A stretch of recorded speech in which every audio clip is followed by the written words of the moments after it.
Hi, this is John Gardner, your professor covering management this term. Listen, I apologize for my informal dress, but it is my day off. I wanted to take a minute, though, maybe the next 10 minutes, to just help you with these NPV equations, because looking at the homeworks, some people got the exercise question for exercise number one uh, wrong. So I wanted to at least help you understand how to put together an NPV equation using Excel, or if you're using Apple or Google, I think the functionality is essentially the same. So the NPV function is used to create this calculation, and I'm going to show you how to do it. Okay. All right. So you can see I've already done this once. We've come up with an NPV of $502, which means our net present value is of with the exercise that's being asked is $502. That's the amount of money greater than the hurdle rate of 20% that's required to greenlight this capital project. Okay, so let me just show you how to do this. I'm just going to duplicate it. This way you can hopefully you'll be able to do this yourself as well. Just plug in our numbers here. Nursing home project required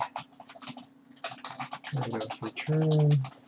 Now, if you're just doing this for calculation purposes on your own, obviously you don't have to, I'm going to put 0.2 since that's how the book lays it out.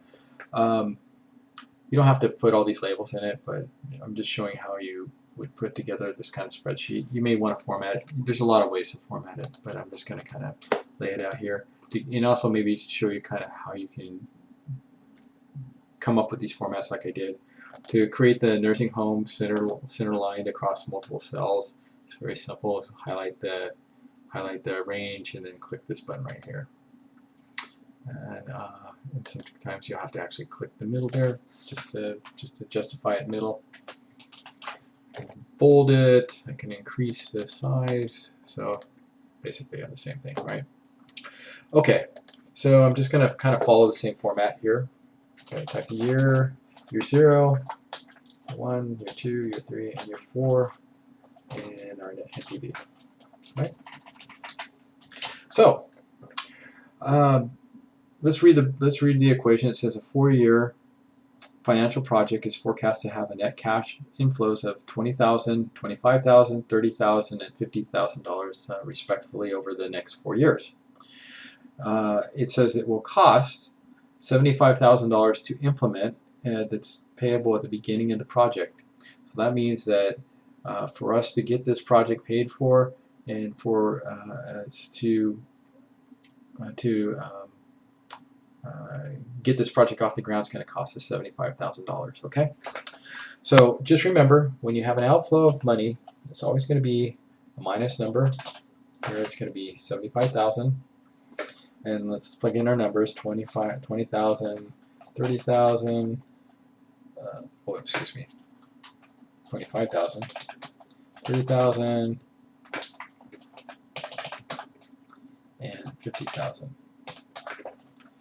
And so now what we're trying to get to is this NPV, right? How do we do that? Well, very simple. If you're using a financial spreadsheet, which is what we're doing here, you're going to select, you can type equals, and then make sure, this is one thing that always gets people messed up. Our net present value has to include our sunk costs, which is going to be a negative number, so we're going to select that first, plus the NPV of that requires a 20% rate of return. So if our number is not greater than, if our net amount of money that comes in is less than 20%, this number will turn up to be negative. I'll show that to you in a minute there. But okay, but we have to select the rate, and then we have to select each year. You can do this a couple ways. Most people, I mean, there's one way to do it. You can press the comma in between, select each year. Make sure you do them in order. If you don't do them in order, the calculation is going to be different because of the time value of money. This is all around each year, so we have to make that known. The other way that you can do this, by the way, outside of the rate, is if you want to highlight the whole range, you can start with the top one, the first year, hold your shift key down, and select the last year. And that essentially will give us the same thing. It's very important that you do these in the right order. It will make a difference. Okay. So I've got that defined. Close my equation, and we'll see where we are. We have $501.54. So we're going to get our 20% return on investment, which is the required return of investment to have a green lighted project. Remember, why do they put a 20%? Well, that's the number that they think that that the finance people can think we can do other projects that will net us at least 20%. We want to see what can we get in greater of our expected return on investment for standard on things that we could earn money other ways. This is a plug number put together by typically financial analysts. So all this stuff is kind of incidental. When I say plug number, I mean it's like we think that we can always do at least as well as 20% return on investment year after year, or at least for 4 years. So here we have an NPV of $501. That's money greater than the 20%. It would ideally be better if we could make more money, but not necessarily.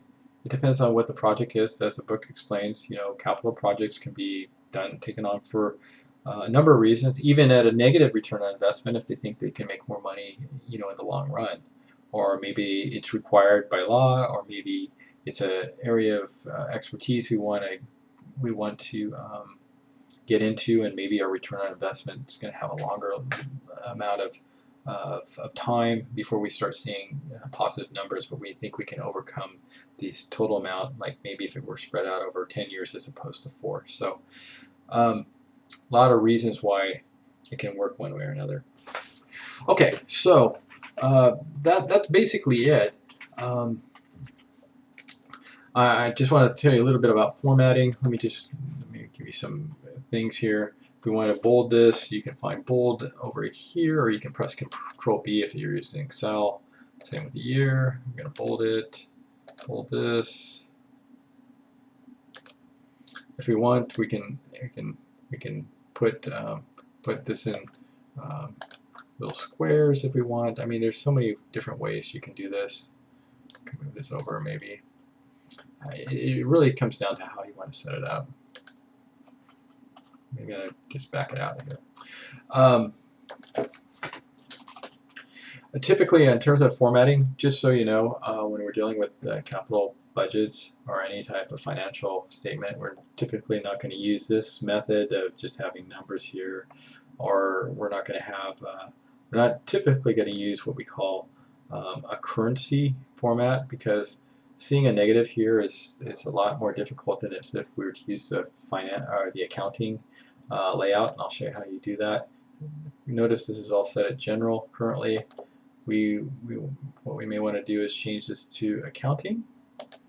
We do that is just click on accounting, and you'll see the numbers here. With the 75% are showing is a negative here by putting the parentheses in. The reason that they typically do that is because it's a lot easier to notice. Let's see, I'll make this left justified.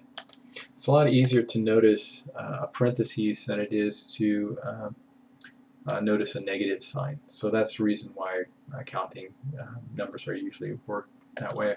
This here it doesn't really tell us much, so typically what we'll do is we'll format this as a percentage as well. And also, typically on financial statements, you don't usually have the cents unless you're actually doing an accounting statement where you need to be very precise. Even then, it's not always, they're not included. But to reduce the trailing zeros here, it's just a matter of clicking the number reduction. So you can expand it out further, or you can reduce it down to just whole dollars. And notice that it went from $501 to $502.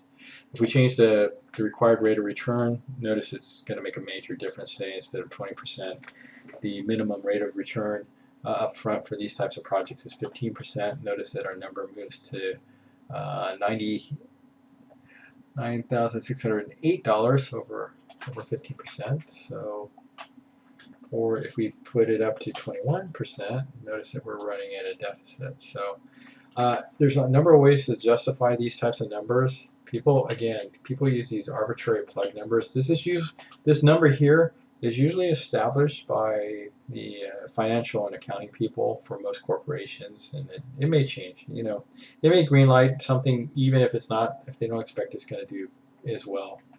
Either way, but sometimes people will say, well, you know what? If we're still trying to justify this, maybe it's 21%. Not going to make enough money. Maybe we underestimated our cash flow. So people will start bumping these numbers up. So that may say 30,000, 35,000. Wait, not 350,000.